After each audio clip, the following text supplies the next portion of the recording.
बिस्मिल्लाहिर्रहमानिर्रहीम। अस्सलामु अलैकुम वरहमतुल्लाहि वबरकातुहू।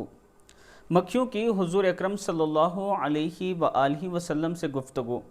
हज़रत सैयदना मौलाना जलालुद्दीन रूमी रहमहुल्लाह मसनवी शरीफ में फरमाते हैं, एक बार आप सल्लल्लाहु अलैहि वआलिहि वसल्लम ने शहद की मक्खी से दरियाफ़्त फरमाया कि तू शहद कैसे बनाती है। उसने अर्ज़ की, या हबीब अल्लाह सल्लल्लाहु अलैहि वआलिहि वसल्लम, हम चमन में जाकर हर किस्म के फूलों का रस चूसती हैं, फिर वो रस अपने मुंह में लिए हुए अपने छतों में आ जाती हैं और वहाँ उगल देती हैं, वही शहद है। इरशाद फरमाया, फूलों के रस तो फीके होते हैं और शहद मीठा, ये तो बता कि शहद में मिठास कहाँ से आती है। मक्खी ने अर्ज़ की, हमें कुदरत ने सिखा दिया है कि चमन से छतों तक रास्ते भर में आप सल्लल्लाहु अलैहि वआलिहि वसल्लम पर दुरूद शरीफ पढ़ती हुई आती हैं। हम शहद की ये लज्जत और मिठास दुरूद पाक ही की बरकत से है।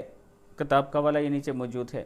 यानी दुरूद पाक की इतनी बरकत है कि शहद में भी मिठास आ जाती है। आप दोस्त अगर सुबह शाम या दिन भर दुरूद शरीफ कसरत से पढ़ते रहें तो आपकी ज़िंदगी की बहुत सी मुश्किलात ख़त्म हो जाएंगी और आपकी तबीयत में भी नरमपन आ जाएगा, आपका इखलाक भी अच्छा हो जाएगा। इस वीडियो को आप दोस्तों ने आगे ज़रूर शेयर करना है। अस्सलाम वालेकुम वरहमतुल्लाहि वबरकातुहू।